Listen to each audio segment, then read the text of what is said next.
Hello, welcome along to episode 195 of Adventures in Pop. And my name's Simon Jacobs. I just forgot my manners there. My name is Simon Jacobs, and you are unbelievably welcome. And if you haven't already, do subscribe because then it just means that you'll get everything that I'm doing, and I'll be incredibly grateful for the rest of my life. Okay, I just want to talk about a couple of things today. The main event for this episode is to highlight and bring to you, live and in person, the brand new Goldhawk Foxes single, which is called "Hate the Fact You're Loving It," and it's a bit of a favourite of Goldhawk Foxes. So stick around for that. First of all, I just want to mention, and it's a very brief thing, but I just want to mention, I was driving along in the car the other day, listening to the radio as I do, idly, just getting back from somewhere or another. And I was driving along, and on the radio, on came this programme with Marian Keyes and Tara Flynn. The former she's an Irish writer, the other one an actress. And they have this programme on Radio 4, which is kind of Irish whimsy. It's actually rather lovely and quite funny sometimes, because they're both just funny people, and they've been given license just to be as crazy as they want to be. Now, what happens is the format is people write in with questions for them, and they in their kind of own slightly bonkers way, they answer the questions. Somebody wrote in and asked about making the transition from real work to becoming a writer, to creative work, as if there was like real work and then there was creative work, which isn't work at all. And they had some very interesting things to say about it. And I just want to play a little bit of that. And imagine when they're talking about writing, imagine they're talking about songwriting or any of the creative arts, because I think it applies. And it's just interesting, and I agree with them. There's always more work involved than people think in a creative endeavour. There's always more discipline. There's always the uncomfortable pieces, the rejection, the making something that doesn't quite click, the trying again. There's always more hard work than you think. So it's like that our asker seems to think it's hard work or creative. No, unfortunately, it's all hard work. Sorry. Doing something creative for a living. Personally speaking, I struggle. I have self-doubt. I mean, I have to junk an awful lot of the work I do. This is the piece people don't realise. Yeah, because I don't know until I'm doing it whether it works or it doesn't. Or goes this way or that way. Yeah, and there are days when I am just useless.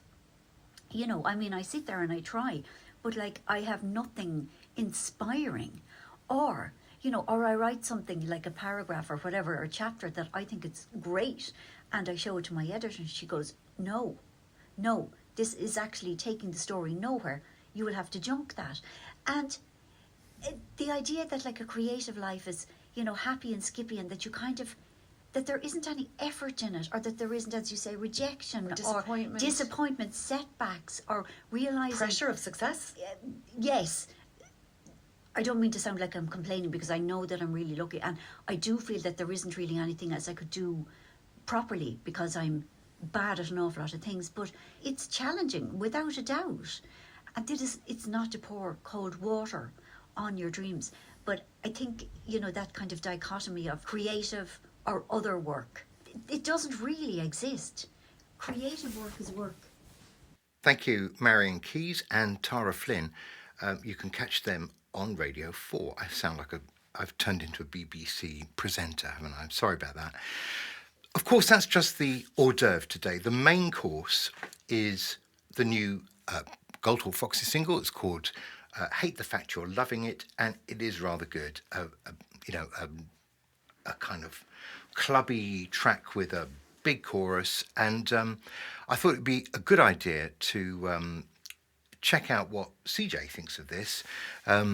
He's had a very big hand in putting the whole thing together, so I got him into this little room to ask him a few very direct and tough questions about Hate the Fact You're Loving It, which is out this very moment today, so go and stream it and stream it again. So let me hand over to me talking to CJ. And I'll see you next time. And I hope you enjoy the track and the video.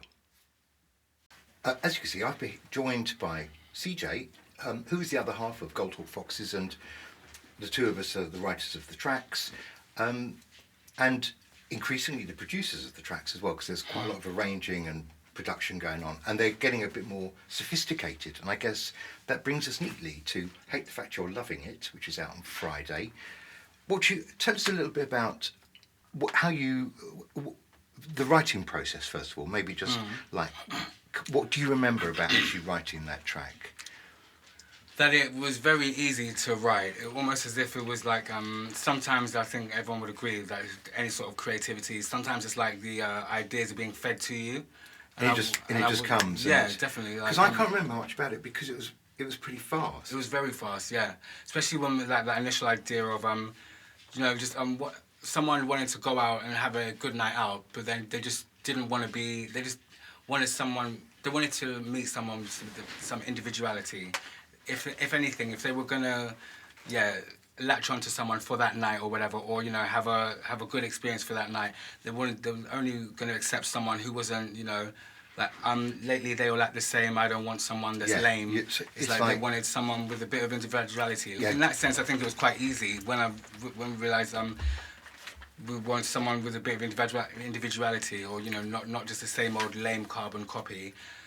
I think we can all sort of speak to wanting that sometimes, being like, oh God, I'm just sick of singing the same old. But it's also saying, I'm not making any commitment. I'm here for a good time, and you can join me in that good time, but. Definitely, it's a good night. It's like a good night out song. I want to have a good time song. But I'd say the thing that gives it its difference or its edge would be the fact that, I'm looking for a good time. You can have a good time with me, but only if you're going to be someone that's original, not some carbon copy or a try-hard or a beg friend. And then it's really kind of big, epic chorus, which is like, I think it's, when you're hearing the song for the first time, I think it's surprising. You're not thinking it's going to go there, because it's getting quite beaty and dark and rhythmic. And then suddenly it launches into this huge chorus. I can't remember how that came about, or... Again, it was just part of the fast. I think it was definitely your idea to say I don't think it just happened out of nowhere, because it was definitely like an idea that came from you to say all right, when the chorus hits, let's sort of take it left in a way that is in harmony with the song, but let's take it left. Let's take it somewhere where they weren't necessarily expecting it to go. Because the verses were intense enough, I reckon. For like, lights are falling, let it rain, beat keeps hitting, there's no pain. I feel like they were quite intense, but on a low rhythmic level, and then the chorus was I agree with that, because I'd written, I described it as dark or darker than some of our other tracks, and and I'm imagining even literally a dark place as well. Same here. Dark nightclub with the flashing lights and all that stuff. Yeah, okay, that's good. I think we're on the same page. And right, so this is the third Goldhawk Foxes track to be released from the second album, and we've got plenty more on the way. So stick around. That's what I'd say. Stick around and check out Hate the Fact You're Loving It. See you later.